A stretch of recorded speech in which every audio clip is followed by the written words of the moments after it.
Hello, everybody, and thank you for joining us for our second live Black History Month program from the Association for the Study of African American Life and History, the Reshaping of Racial Labor with Dr. Golden Owens. And I apologize for our late start, but we will get right into it, and I will introduce our speaker. Golden Owens is an assistant professor in cinema and media studies at the University of Washington in Seattle, Washington. Dr. Owens received her PhD from the Screen Cultures program at Northwestern University with graduate certificates in African American Studies and Gender and Sexuality Studies. In conjunction with her graduate research, she spent 5 years as an instructor for the Mellon Mays Undergraduate Fellowships Summer Research Training Program at Bowdoin College and received 2 competitive internal fellowships through Northwestern's Office of Fellowships and the Alice Kaplan Institute for the Humanities. She also received 2 competitive external fellowships in 2022, the MMUF Dissertation Grant from the Institute of Citizens and Scholars, and the Ford Dissertation Fellowship from the National Academies of Science, Engineering, and Medicine. Her current book project, Digital Maids in Domestic Spaces, Artificial Intelligence, Virtual Assistants, and the Ghosts of Black Women's Labor, examines how intelligent virtual assistants, such as the Google Assistant, Amazon's Alexa, and ChatGPT, evoke and are haunted by Black female slaves, servants, and houseworkers in the United States. Her work explores both historical and contemporary film, television, new media, and advertisements, drawing methods and perspectives from film and media studies, Black studies, critical race theory, gender and sexuality studies, sound voice studies, and science and technology studies. And so without further ado, I would like to bring on Dr. Golden Owens. Thank you for Hello. joining us. Thank you for having me. I guess I will jump right into it with my first question. AI is a big topic now, and a Hmm. lot of people are either worried about it or not worried about it and Right. are using it. And so, my first question would be, what are some of the broad ways in which AI is beginning to affect the work of Black people specifically? Yeah. So, for one thing, one of the things that I talk about in my book project, one of the arguments I make is that one of the dangers of having these virtual assistants that are sort of haunted and really much evoking the presence of Black female domestic workers is that they're perpetuating this idea of serving and things that provide service as lesser, and that can have an impact on real world people who are in various service providing industries. And some of the research that's been coming out is affirming that. We're still seeing sort of the beginnings of what AI has the potential to do and the capacity to do in various industries. But there was a report, and I actually was doing some research on this earlier. There's a report that came out very recently that talks about the fact that a lot of service industries, thinking about like food service, retail work, office jobs, things like that, are disproportionately filled by Black people. And AI is something that is in the works potentially of automating a lot of these types of jobs. And so if we're thinking about AI as doing something that is going to take and automate jobs that are being done primarily by Black people, then we have a situation where Black people are finding themselves up a creek, essentially, and out of work and out of the types of work that they have been able to sustain themselves with. So that's where a lot of AI is sort of beginning to impact Black people specifically. Okay, and one of the things that I do know is that there are both positives and negatives to the use of AI, and Yeah. so that's one of the things that we try to keep in mind as we talk about these new technologies. They're so helpful to us and they're so great, but then Yeah. there can also be some downsides to that. Right. And one of the ways you start to see it really affect us is in the classroom. Hmm. As a professor, how have you seen AI affect your work in teaching? Yeah, I've primarily seen it in terms of my teaching. In terms of work, I've seen it in the sense that AI is constantly changing, which means that my work is constantly changing, trying to sort of keep up as best as I can with things as they're shifting and evolving. And in terms of my teaching, there's been sort of a big ChatGPT has blown up to such an extent that we see more and more students taking advantage of it. And to your point, AI is something that is not a universal bad. The technology in itself is not inherently bad. It's the ways that the technology can be used that then starts to create some of the concerns. And we've had a number of students who use ChatGPT for a range of different reasons. We have at the UW a lot of students who are international and who are using ChatGPT as a way to help them with their writing. We also have students who are using it to help them come up with outlines and things like that. And for things like that, I personally don't have an issue if you're just using it as an assistant tool. But then there are some students who will use it to do their work entirely. And that, again, is one of those instances where we see AI as something that has the capacity to go a little bit too far and to allow for things that we are hoping not to see, because we want our students to be thinking critically and doing their own work. That's so important as students and as they get out into the world. And so it's definitely something that's started to be more impactful in the university space.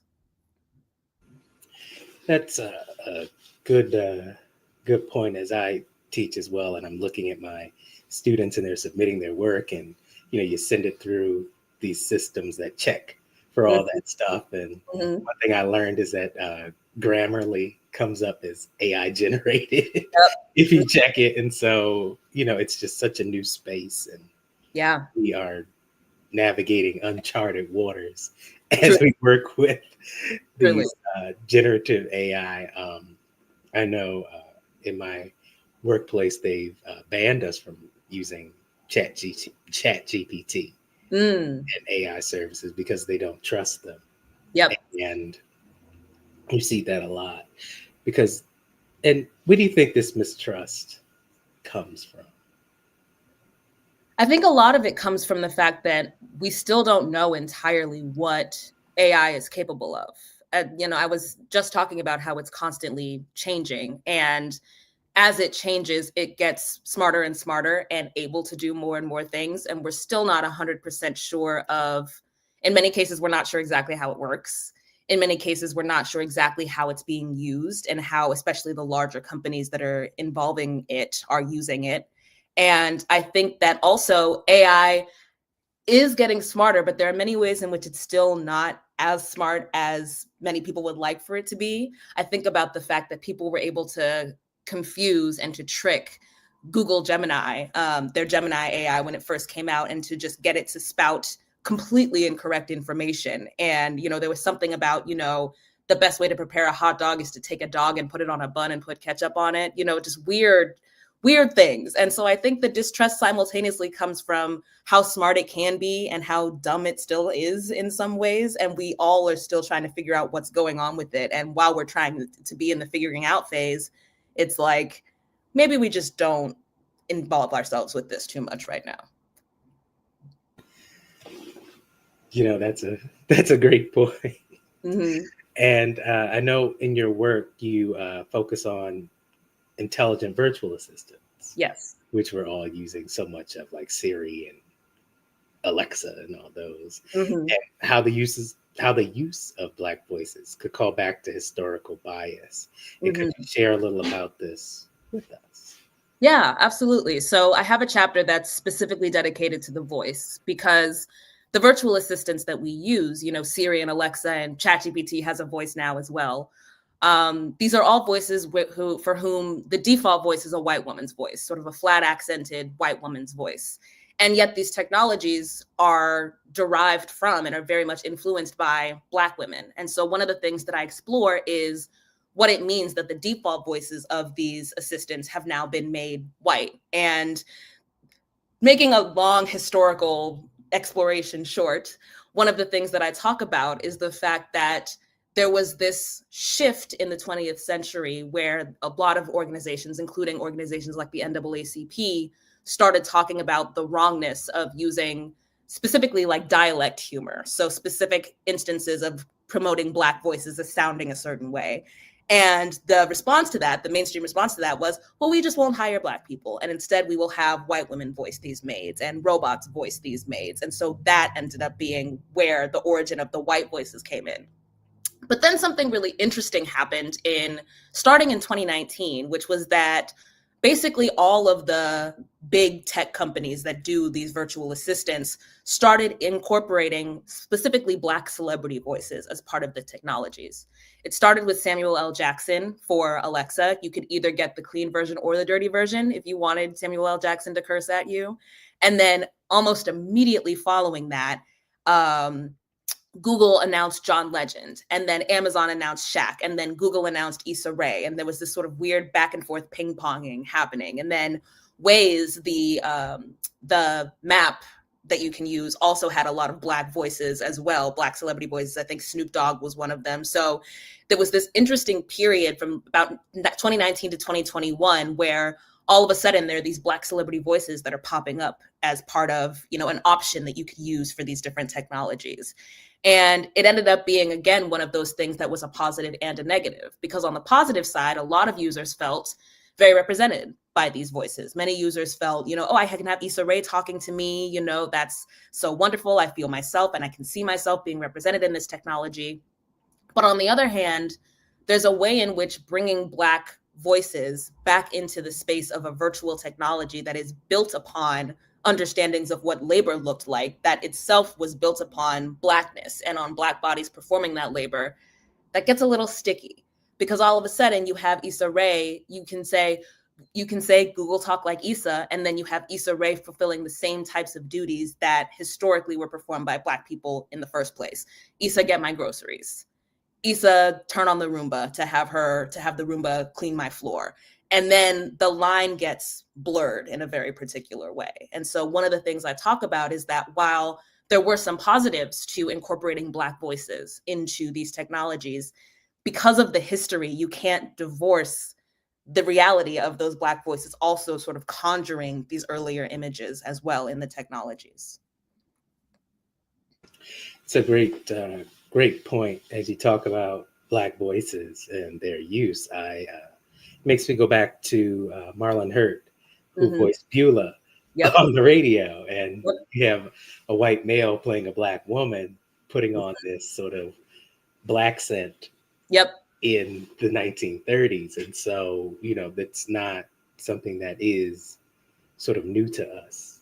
Right. And Amos and Andy did the same thing for the entire, I think, 40 years that Amos and Andy was on the radio. The main two characters, Amos and Andy, were voiced by Gosden and Carell, the two white creators, who were also in charge of the Amos and Andy TV show and casting people who would whose voices would sound like Gosden and Carell's voices sounded. So there's been this long history of the performance of the Black voice. Yeah.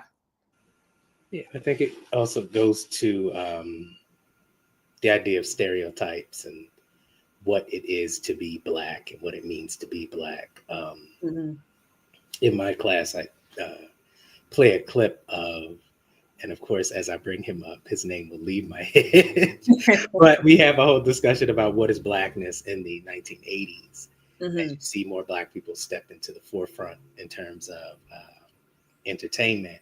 You have someone like Petey Green on the radio in Washington, D.C., where I am. And he says, don't eat your watermelon in the closet, don't change your way of speaking, don't change your way of being, for fear of stereotypes. Right.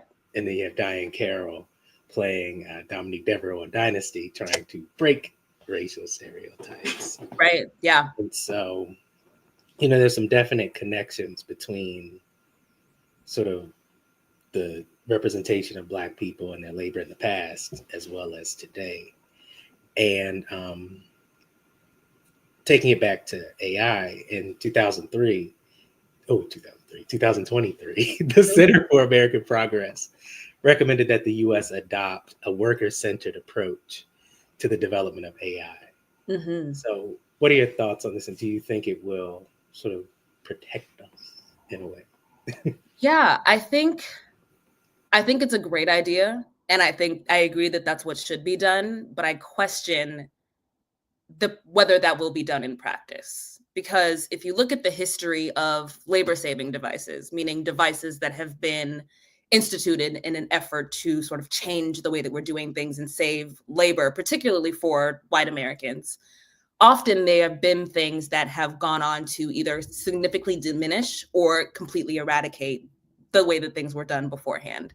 If you look at things like the second industrial revolution with the start of instant foods and the vacuum cleaner and the washing machine, a lot of those things were very specifically marketed as allowing people to get rid of their Black domestic workers, because there was a lot of dissatisfaction with, from people that the big sort of three components that people looked for in a servant were, well, the big one was just obedience, pure and simple obedience. Do what I tell you to do when I tell you to do it. And a lot of Black domestic workers, pulling from practices that were done during enslavement, wouldn't be just these perfectly obedient servants in the ways that their employers wanted them to be. They would, take time off. They would go take breaks to go home and check on their families, things of that nature. And so a lot of these technologies were marketed as, you can get rid of your Black laborers and the issues that you're having with them if you just buy this thing.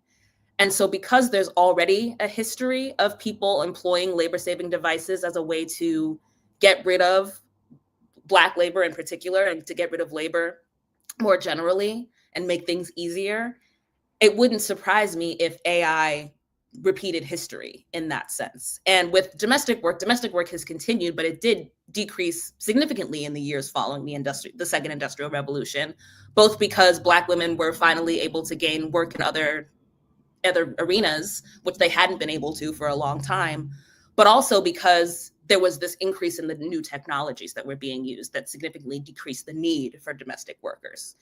And so it wouldn't surprise me if AI followed in those footsteps and ended up sort of taking away things and taking away opportunities from workers.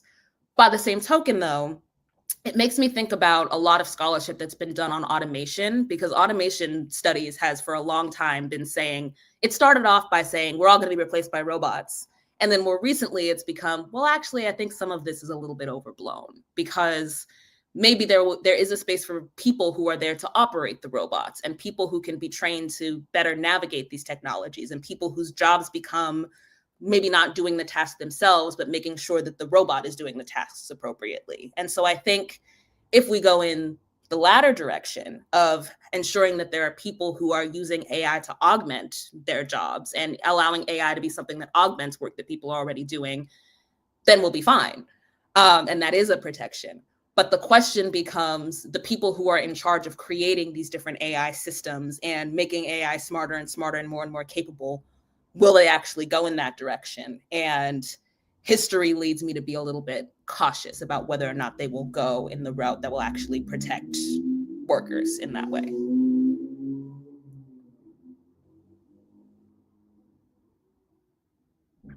You're muted. And I'm muted. One of the things that I try to think about when I think about AI and how it's moving is, I think about libraries, because I'm in libraries. And someone said to me last year, well, AI is going to make you extinct, because no one's going to have to come to the library anymore, because everything's on Google, everything's online. And we're beginning to see, that not everything is online. True. That there are benefits to speaking to people in person. Yep. Absolutely. Although I'm still getting that comment. It's just interesting to me to see how, it's just such a changing world. And how could you see workers preparing for the rise of AI? Because you talked about sort of the shift that could be happening, and that is now there are people working to support the AI. So could you go a little deeper into that? Yeah, it's a difficult question to answer, partially, again, because AI is changing so much and we don't fully know how AI is going to be used in the future. But I think that my two sort of responses to this, one is to educate yourself on AI in general, what AI is currently capable of, where various companies are trying to take it, what people are trying to do with it, how it's operating, because you can't know how to advocate for yourself if you don't understand the technology in and of itself. And so then the second part would be to advocate for yourself. Once you understand the technology or have a better grasp of the technology and what it's doing and multiple different arenas, because, you know, I focus on the virtual assistant aspect, but AI is so much broader than just that. And paying attention to AI more broadly, and especially to AI in people's particular fields and what AI is promising or potentially able to do, and then being in a space to advocate for equitable uses of AI, for uses of AI that aren't just designed to completely eradicate human workers and to eradicate people who have human needs, I think will be really, really important. But again, a lot of it is, you know, a lot of it is a giant question mark, you know, because the technology is still kind of a giant question mark. That's true. It makes me think of self checkout in the Yep. grocery stores. That Mm-hmm. was the big thing. Oh, self checkout will get rid of cashiers, and now Yep. you see a lot of grocery chains sort of dialing back their Right. uh, self checkout because they say it's not working and it's a failed Right. experiment. Exactly. And people are able to steal more easily with self checkout. And I will now see at least one worker in the self checkout, you know, watching the machines. And so it hasn't completely gotten rid of everything in the ways that we're saying. So, yeah, I think just having a deeper understanding of it will really help. True. And when you look at young people who've Mm. kind of grown up, well, now they're coming of age now, having grown up with AI and Siri. Mhm. Do you see the same kind of hesitancy with it that you tend to get from older people? I do actually, particularly with my students, because many of my students, you know, are, I mean, all of my students really are students that grew up during this time period. And particularly, a lot of them were in, you know, high school during the pandemic as well. And so they had the Zoom of it all in addition. And they are still pretty wary, and surprisingly so, I would say. I have an assignment in one of my classes. I teach a class on robots and virtual assistants, which allows me to sort of teach my work. And one of the assignments that I give them an option to do is to have ChatGPT write a critical analysis essay, and then for them to analyze how ChatGPT does. And universally, I've had students who have responded saying, this didn't work the way that I wanted it to. I've never used it before, and I don't think I'll ever use it again. This technology is really scary. I don't like what it has the capacity to do. And, you know, I get that feedback pretty consistently from students, that they're very cautious about the technology. They're not as, you know, 100% in on it as one might be led to believe, given that they've grown up with this stuff. That's something that I always found interesting. Everyone of my generation always assumes that young people are just all in with the technology and they just know Mhm. everything and that's just how they live. And it Yeah. seems like they're not quite as all in Yeah. as the perception of them Yeah. is. Yeah. Um, I don't necessarily want to hit on where we are now Mm. politically, but But I would say, as times are changing, you know, what role do you see AI playing in sort of preserving information? hmm. I know that's a new question. I didn't ask you that before. No, that's all right. It's an important question. I mean, we know that a lot of AI systems do preserve the information that is input into them. They learn from, I think ChatGPT in particular was trained on, oh, I forget exactly how much data initially, but it's trained on millions and millions of information, you know, tons of information. And we know that it holds on to that information as part of its learning, but we also know that when you ask it something, it holds on to what you ask it, and it holds on to whatever responses it gives you. I've had colleagues who have, you know, essentially as part of like a social experiment said, ChatGPT, do this very, you know, niche thing for me. And ChatGPT will do it, and will do it with only however many mistakes, and then it holds on to that information. And so if technologies like ChatGPT and if these other AI technologies start being specifically built for storage and built for preservation, I think there is a pretty high capacity for them to be able to preserve things. I think the issue is that AI in general has a coded bias inherent in it. And a lot of that is due to the demographics of who's making the technology and to a lot of internalized biases that are held by many of those people. And a lot of those biases, we've seen research that talks about how these things get coded into the AI systems. And so then it becomes a question of what information will be privileged and what information will be sort of dismissed. And currently, the AI systems will say things like, you can't use homophobic language or racist language or xenophobic language or sexist language or things like that. But and it's because of how it's been trained. And we're in a place where things are being dismantled and things are being eradicated and things are being shifted and changed and reworked. And so I hate to repeat myself, but again, it feels like we're kind of at a crossroads where we could be in this space where AI could be a wonderful preservation tool for how things have been. And we could be in this space where AI privileges where we are now and doesn't pay as much credence to the past in the ways that it has actually been preserved previously. That's a good point. I speak, since I'm an archivist, I speak to a lot of archivists, and one of the questions, Chat GPT and AI is a big question mark in our field, and many are recommending that we actively work with AI to train it so that it understands the information, that it has the history, that it has that information.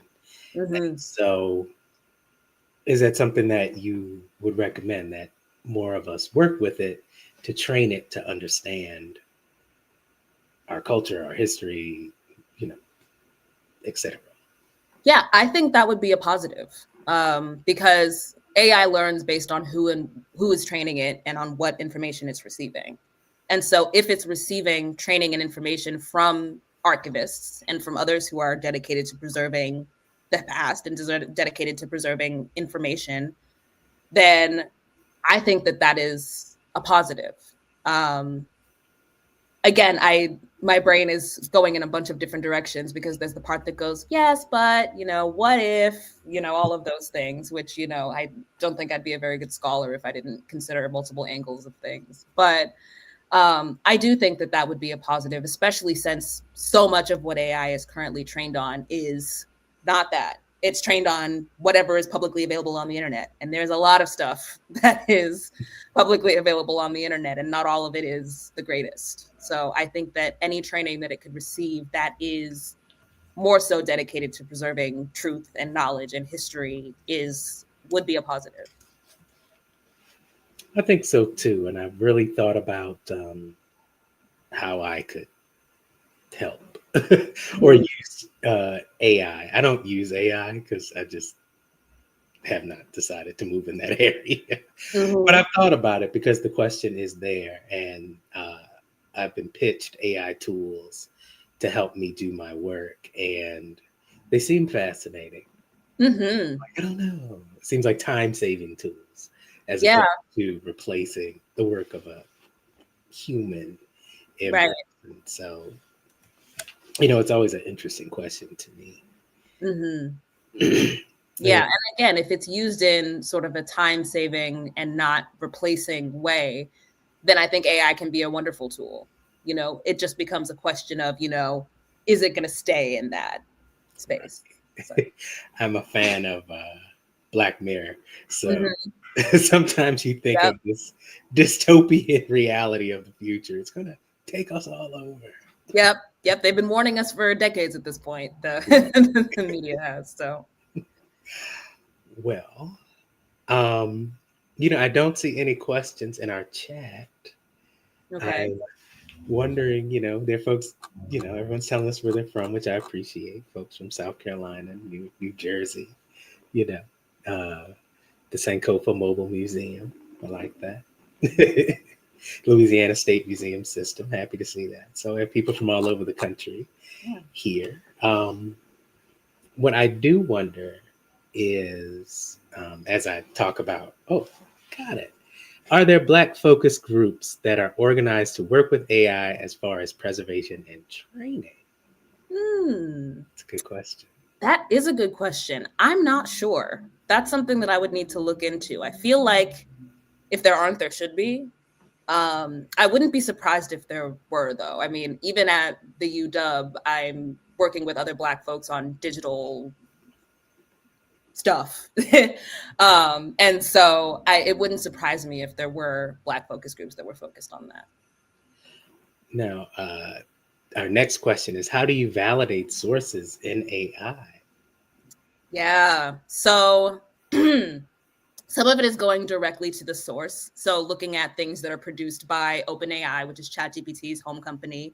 For example, when they released the video that was introducing their voice assistant, that can become a source. And just seeing how they're talking about the technology and what it can do and what they're using it for can become a source.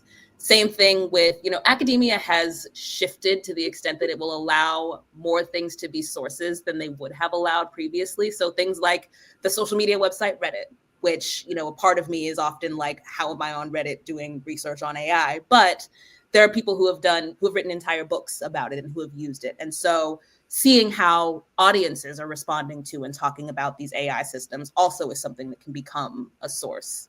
And generally speaking, what I do when I'm looking at these AI technologies is look at how they're operating and how people are using them, and then tie that and connect that to how people have historically employed Black labor in particular, and just drawing the connections between those things.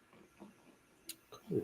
We have another question. Do you see any difference between OpenAI AI versus DeepSeek? Ooh. Um, OpenAI is a bit more vocal, for one thing. Um, OpenAI also has been presented as a bit more predatory. I haven't done as much research into DeepSeek, I will say. Um, but OpenAI has definitely been sort of presented as also the bigger threat for a lot of these companies. So there have been pieces in the New York Times that have talked about how Alexa and Siri and the more traditional virtual assistants are dying because of people replacing those assistants with ChatGPT. And so all of these other companies are scrambling to create their own versions of ChatGPT specifically. And that is a direct response to OpenAI. Haven't seen as much about them responding as directly to DeepSeek. And so I think OpenAI is sort of just the one that gets talked about the most, and therefore is the one that has the most written about it as well. Okay. I'm going to ask two more questions, but I'm going to skip to the bottom because I think this actually is pretty helpful. Many of our members are baby boomers who may Mm-hmm. not be as familiar with AI technologies. What is Mm-hmm. the best way for us to catch up? Mm. Um, One of the best ways is to just honestly just Google what is artificial intelligence, and then skip over the AI overview, because that is not going to help anyone.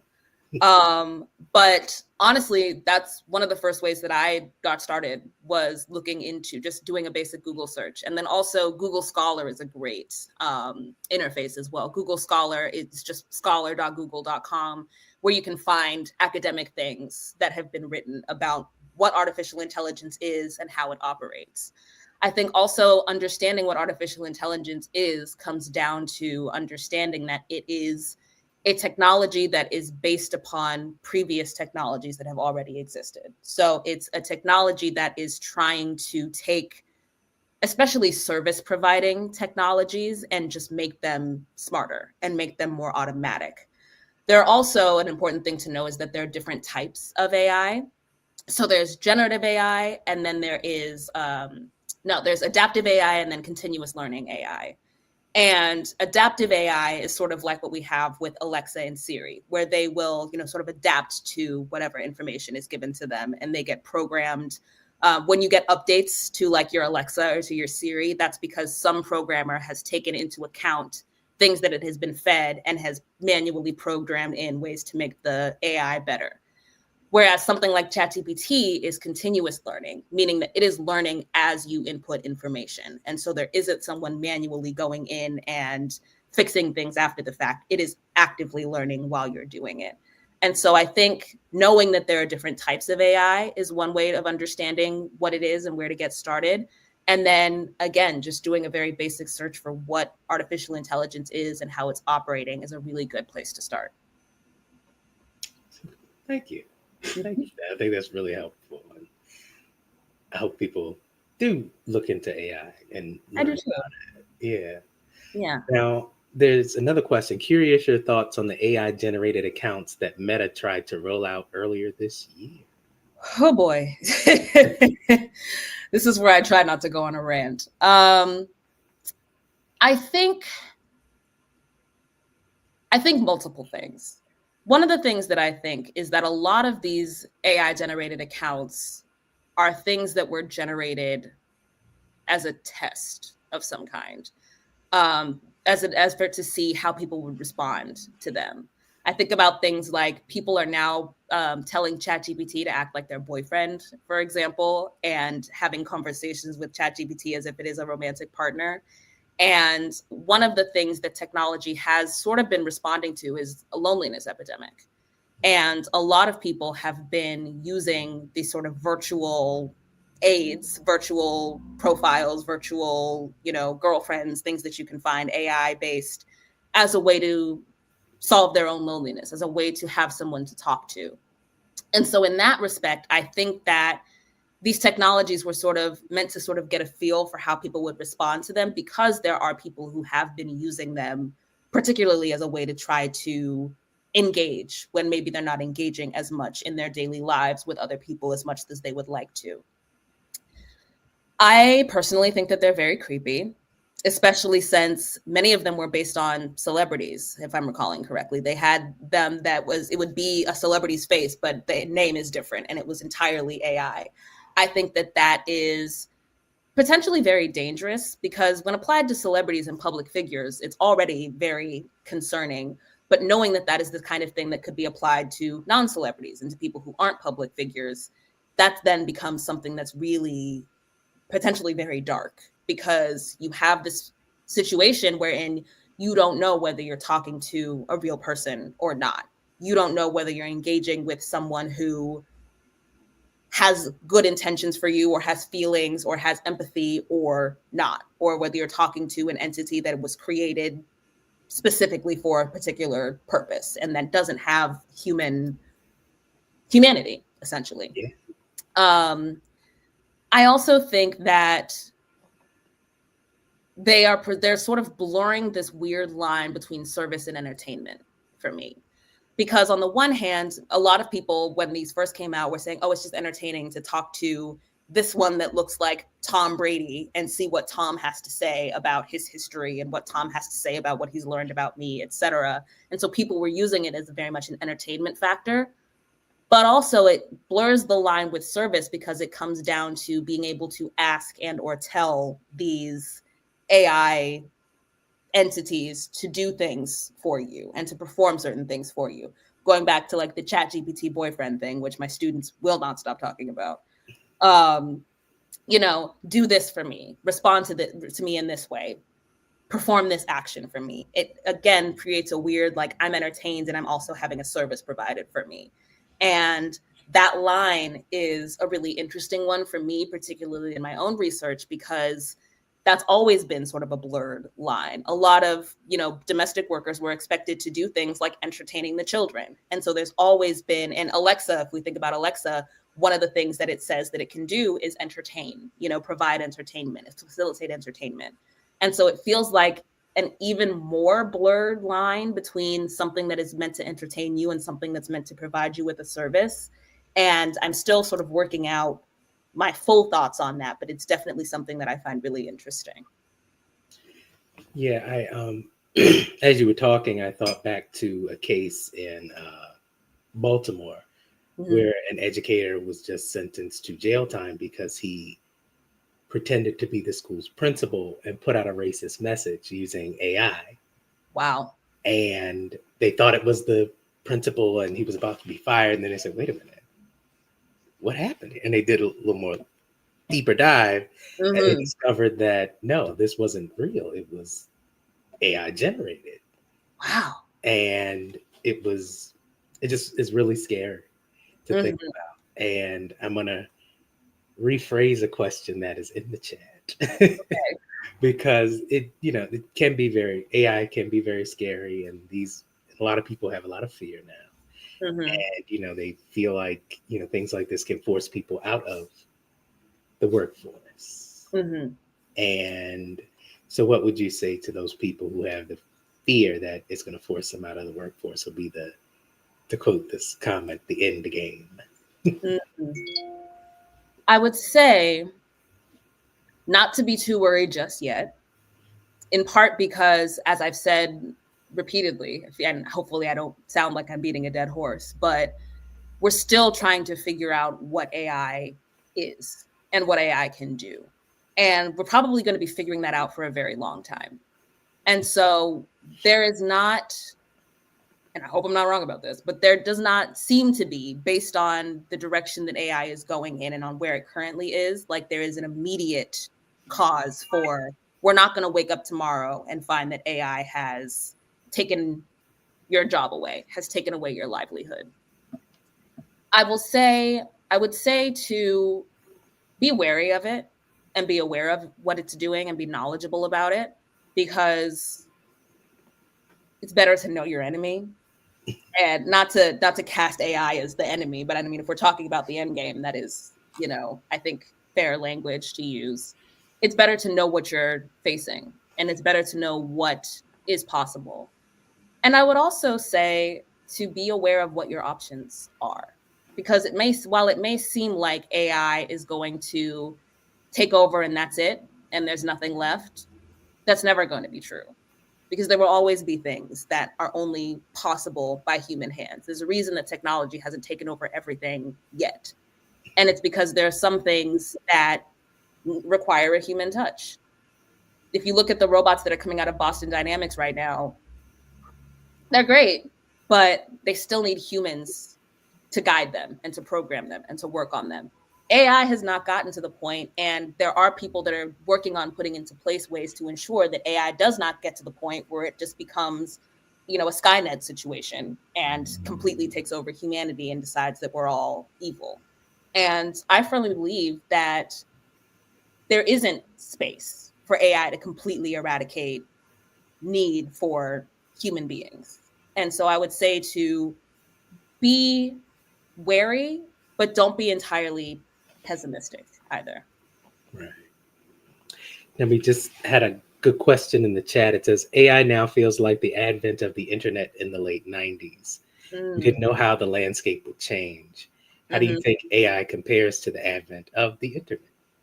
Yeah, I think that's a really good comparison, because it was a similar thing of fear. I think about Y2K and how we were convinced that the world was going to end with that, and it didn't. And the internet has gone in a lot of different directions and made a lot of different things possible, but it hasn't led to the end of days. And I think that that's a very good comparison, because AI is in a similar position where it has the capacity to allow for so many new things, and we don't yet know what those new things are, and that's part of where a lot of the fear comes from. And I don't think that it's going to be the end of days, um not in our lifetimes, at least. Who knows? But I think I think they're very similar in terms of them being these new technologies that no one really knows much about, and we're trying to figure out how to navigate them. It's a good point. And it is a bold new world. Now, someone mentioned a movie that I've never seen before called Simone with Al Pacino. And I'm Mm. not sure if that will how that factors into the conversation, but they said they were telling us where this was heading. So, Yeah, I haven't seen that one, I will admit. But, there are a lot of movies and TV shows that do sort of give us an idea of where this is heading, and many of them are not, you know, positive. I will say that. And I can just hope that the people who are actually creating AI now, because there has been very large calls from within the industry and outside of the industry to ensure that we don't get to that point. We don't get to the point where everything is irreparably damaged or destroyed by this new technology. And so I can only hope that enough people are loud enough that we don't get to this place where AI ends up being our new overlord in some Right. yeah. Yeah. Someone in the chat just said iRobot was in 2035. Yeah. That Yeah. isn't quite so far away as it Not as used to far be. away as it used to be. No, I had a student who was telling me that the film Pacific Rim was set in 2025, the one where they have the robots fighting giant monsters from the Pacific. Yeah. And it's like, oh, yeah, all the science fiction movies are a little bit closer to home than they used to be. Yeah. True. Now, there is another question. The internet also changed library ecosystems. How do you think AI will change information ecosystems? Mm.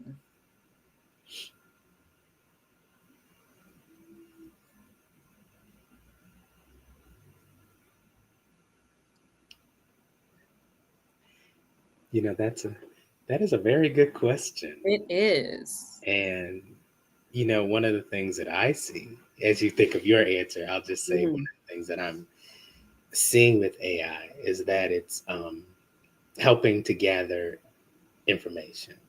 Mm-hmm. One of the ways that it was explained to me was, they have these systems now where you can digitize historic records, and Mm-hmm. the AI will read the page and create a database of information Mm-hmm. based off of the page. Yep. Because prior to that, you had sort of what do you call it, zonal OCR, where you have to put a box on a page and hope that when you scanned it, everything was in the same place so that it Mm-hmm. would show up in a spreadsheet. But now with the AI, you can scan the documents and it'll read them and it'll just put the information into a spreadsheet and create a database for you very quickly. And so that's one of the ways I see it. I see it affecting just now. Yeah, absolutely. I've heard similar things from the medical field that as far as how information is input about patients, AI can sort of streamline that process and make it such that information is input in a different way, stored in a different way, facilitated for doctors to relook over in a different way. Um, I was pausing so long partially because I was thinking about different types of information, because I think that if we're thinking about the types of information that's held in libraries, for example, there's a way that cataloging is something that can be changed significantly by AI. There's a way that particular like managerial things as far as information works can be stored with AI. But if we think about like the information that's in a book, there are some books that aren't digital. And so AI won't be able to take that information and synthesize it in the ways that it can with things that are online. Also, not every AI system can get behind a paywall. And so if there are organizations that still have, things that are protected, AI can't access that information. And it also leads me to wonder about things like our personal information that is available on the net and how AI will be interacting with that. It leads me to think about, um, yeah, just different types of information. And I think that AI will have different responses to information based on what the types of information are. I can definitely see it in respect to what you're saying, Lopez, with, archival work and with libraries and things like that. But I think that we'll honestly kind of have to wait and see, just because of the vast variety of information that is available and how AI has the potential to synthesize that and has the potential to change our ways of thinking about it. But again, we don't really know. True. And that actually, we got a good comment in the chat. It said, my feeling is that it's an emergent phenomenon and it will adapt in so many ways we can barely imagine today. So Right. leaning in and being part of the waves, if you will, means that we can help shape it.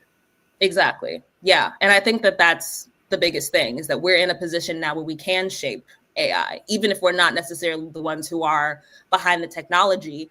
Companies do listen to people. and they do pay attention to the kinds of feedback that they get from others. And so we can be responsible for shaping the AI, even just by being vocal about the kinds of things that we are and are not okay with, and the kinds of things that we would and would not want it to be used for. That's great. It's a good point. And one of my archivist friends in the chat noted that AI can assist with reference queries in the library catalog and resources, and Mm. also help with transcribing oral histories. Yeah, that is really, see, and that's a useful Yeah, thing in that sense. it So is. it's something that can be a very useful tool and something that can be potentially damaging. It just comes down to how we're using it. True. True. And also still requires the human touch, Yes, because you have to read through it and make sure it's correct. exactly. Yeah, because you Because don't want it to have falsified something or gotten something wrong, and they need us for that. exactly. And that makes me think of something I read in your article Mm. about how you have to sometimes change the way you speak so that AI can understand you. Because Mm-hmm. sometimes it's hard to understand dialect. Yep. And now that that's popped back in my brain, could you tell us a little bit more about that? Yeah, that is something that I was citing another scholar who had talked about this more extensively. But essentially, these AI assistants have a very hard time understanding any form of dialect that is not sort of the standard American, like Midwest flat dialect accent.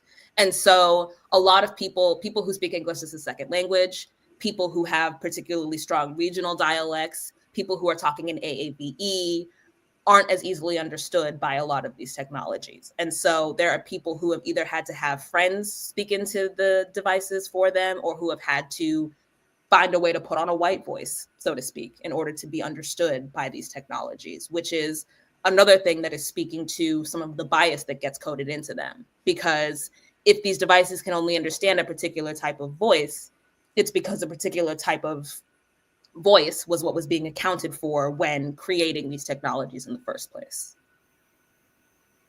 That's a good point. And that's also, I guess, goes back to the way of participating and training Mm-hmm. AI to be a better resource and be more useful, Mm-hmm.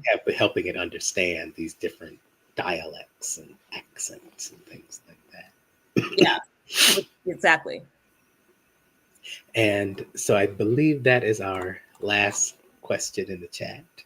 Okay. And so I know I promised you we would only be here an hour. And so I thank you so much for your time. And I thank everyone for being with us in the audience. Before you leave, I just want to remind you that on Wednesday, if my screen pops up, if it pops up, we have a conversation with Mary Frances Berry happening on Wednesday at 8 p.m. on Asala TV. It's a PBS Books conversation. So Asala is partnering with PBS Books to have this conversation with Mary Frances Berry. And so please join us on, and there it is. Please join us on Asala TV for that conversation on Wednesday.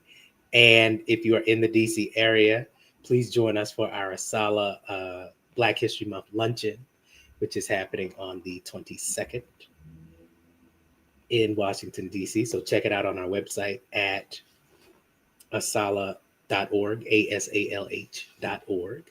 And I would like to thank our luncheon sponsors. Hopefully, this will come up on the screen as well. I'm having some technological issues, so I don't see it, but hopefully, you see our sponsors. And so, thanks to sponsors like AARP and the Afro American Newspaper and the Washington Informer and Omega Sci Fi Fraternity and many other groups that are continuing to support the study of Black history and our continuing celebration of Black History Month. For those of you who do not know, Black History Month was created by our founder, Dr. Carter G. Woodson, in 1926. So it will be 100 years next year. And he did it to celebrate what you've learned about Black history throughout the year. And so you weren't just supposed to talk about Black experiences and Black people in February. You were supposed to learn about it throughout the year and then come together during this time to highlight and celebrate the things that you've learned about all year. And so I hope that you all are doing that. And I thank you, Dr. Owens, for joining us this evening and sharing your knowledge and time with us. And I see my oh, there it is. All right. So those are our sponsors for the luncheon. You know, this technology, as we talk about AI being trained, sometimes it works with you, sometimes it doesn't work with you. But here are our sponsors for this year. And we thank you so much for continuing to support the study of Black history. And so thank you all for being with us and have a great night. Thank you. Oh, and subscribe to Asala TV because we have great programming like this all year.